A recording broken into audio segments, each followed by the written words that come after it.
Bien, ça se passe très bien jusqu'à présent. C'est la première fois qu'Égalité se présente donc au communal à Saint-Josse, et donc les gens sont très curieux. Ils me posent pas mal de questions.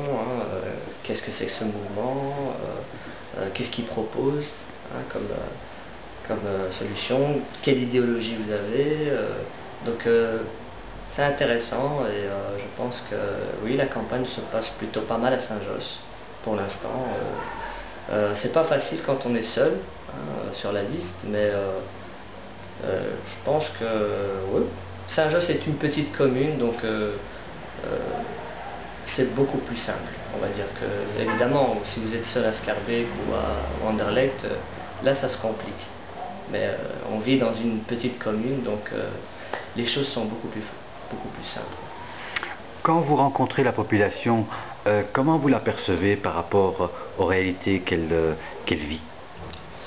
C'est une population, j'ai l'impression qu'elle est déconnectée totalement de tout ce qui est la politique.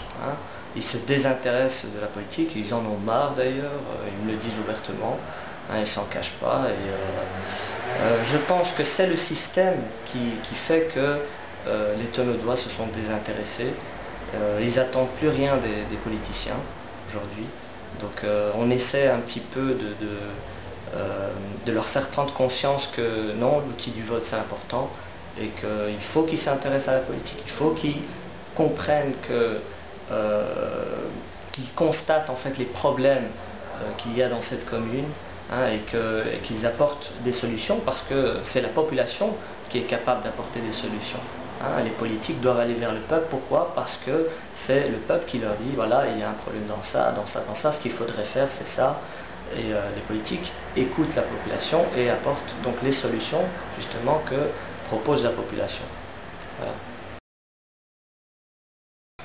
Je ne crois pas. Je pense que les politiques ici se sont déconnectés de leur population. Je pense que ce qui les intéresse, c'est le pouvoir, c'est attraper des voix dans les périodes électorales, et puis après ils disparaissent. On ne les voit plus. Beaucoup d'entre eux ne vivent même pas à Saint-Josse, ils vivent dans d'autres communes, bourgeoises et tout ça. Donc voilà. Ce qu'on leur propose, eh bien, c'est de venir vers nous, vers le mouvement Égalité, d'essayer de s'allier à nous justement pour essayer de résoudre ces problèmes de déconnexion entre les politiciens et la population tonnaudoise.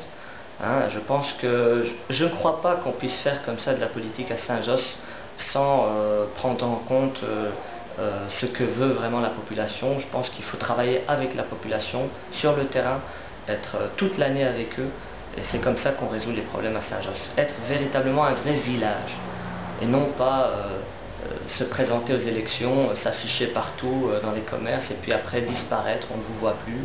C'est pas comme ça qu'on résout les problèmes, c'est pas comme ça qu'on gère une commune comme Saint-Josse en tout cas. Mais par rapport aux problèmes que rencontrent en matière plutôt d'enseignement, de politique, de la culture, de logement et d'emploi, comment en tout cas jugez-vous la politique menée, et avez-vous des pistes pour améliorer la situation? Je juge la politique menée, donc pour moi elle est désastreuse, on va dire. L'enseignement c'est une catastrophe à Saint-Josse, il n'y a aucun niveau. Donc pour moi, je vois des jeunes qui sont totalement à la masse, qui ont l'impression qu'ils n'ont plus d'avenir, et donc on le voit dans les chiffres, 40% des jeunes à Saint-Josse sont au chômage, qui est vraiment, je veux dire, c'est des chiffres qu'on retrouve dans les banlieues françaises. Ici on n'est pas en banlieue, on est juste à côté du centre, on est dans le centre de Bruxelles, et on a le même score, le même chiffre. Alors que dans les banlieues françaises, c'est normal, ils sont marginalisés, ils n'ont même pas de transport en commun et tout. Oui, pour moi la culture également, c'est catastrophique. On voit ce truc de Saint-Jaz là, qui est en fait, on va dire, une passion de Manet, à lui tout seul, mais pas une passion pour des Tonnaudois. C'est pas ce qui reflète la volonté de voir des Tonnaudois. Je pense qu'il faut faut changer tout ça à mon avis. Et tous les partis, hormis le PS, s'accordent, donc en dehors du PS, s'accordent pour dire que ça, il faut oublier cette piste-là et il faut reprendre donc cet emplacement et lui redonner un sens, pourquoi pas un centre culturel dans lequel les Tonnaudois se reconnaissent. Donc ça pour moi c'est une piste par exemple. Voilà. Je ne crois pas que ceux qui se disent indépendants sur la liste de bourgmestre soient réellement indépendants. Je pense que certains s'imaginent être indépendants, mais en réalité ils découvriront très rapidement qu'ils n'ont aucune autonomie et que sur cette liste-là, il y a un chef, il y a une idéologie et ils ont intérêt à suivre cette idéologie, sinon ils gagneront rien du tout, quoi. À mon avis, il y a des opportunistes ou des gens qui veulent des places, une carrière, tout simplement, et ils font croire à la population tonnaudoise qu'ils sont indépendants, mais ils savent très bien qu'il n'y a pas de réelle indépendance sur ce genre de liste.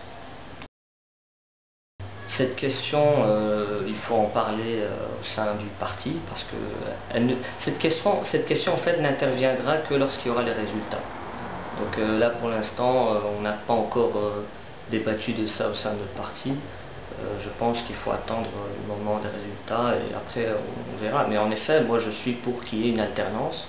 Personnellement, je suis pour, pourquoi pas, faire tomber le PS. Hein. Ça fait 65 ans qu'il dirige cette commune et je pense qu'il est temps de donner la main à d'autres partis pour gouverner. Ça va faire du bien à cette commune.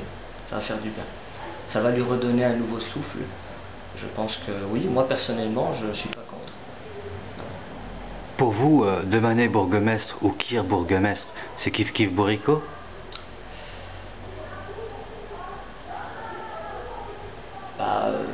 Je pense que, d'après ce que j'ai vu pour l'instant, je pense que oui. À mon avis, ce sera kiff. Maintenant, je sais pas, j'ai pas envie de juger les gens avant qu'ils prennent donc le poste ou ça. D'après ce que j'ai vu pour l'instant de la part d'Emir Kir, je ne crois pas qu'il apportera quelque chose de meilleur à cette commune à la place de Demanet. Je pense qu'il continuera ce que Demanet a entrepris jusqu'à présent et ce sera un petit peu la même philosophie, on va dire, de sa part. Que pensez-vous par rapport à l'instrumentalisation des populations issues de l'immigration lorsque les listes confectionnent, les tenants des partis politiques en tout cas confectionnent des listes en fonction de quotas ethniques? Ma position, c'est celle de Sfia Bouarfa, qui a dit récemment justement qu'elle a quitté d'ailleurs la liste à cause de ce genre de choses. Pour moi, c'est inacceptable. On n'a pas le droit comme ça de profiter de la naïveté de la population en utilisant des personnes issues de la même origine. Non, pour moi ça c'est pas faire de la politique, ça c'est pas vouloir résoudre les problèmes, c'est justement attirer des voix pour avoir un pouvoir. C'est pas comme ça qu'on fait de la politique. Je pense qu'il faut quand même un minimum de respect vis-à-vis de sa population, un minimum d'éthique. Voilà. Vous pensez que ces partis-là qui présentent des candidats communautaires n'ont pas de projet? Leur projet, c'est juste cette diversité ethnique au sein des listes? On peut avoir des candidats ayant des origines ethniques étrangères ou issus de l'immigration et les voir proposer de belles choses. Donc ça c'est déjà arrivé, ça arrive tout le temps, il ne faut pas mettre tout le monde dans le même paquet. Je pense que il y a des gens qui proposent de très belles choses. Il y a, vous savez, les candidats héritiers de l'immigration sont autant compétents que les candidats non issus de l'immigration. Donc je pense que il faut juger sur pièce, individu par individu.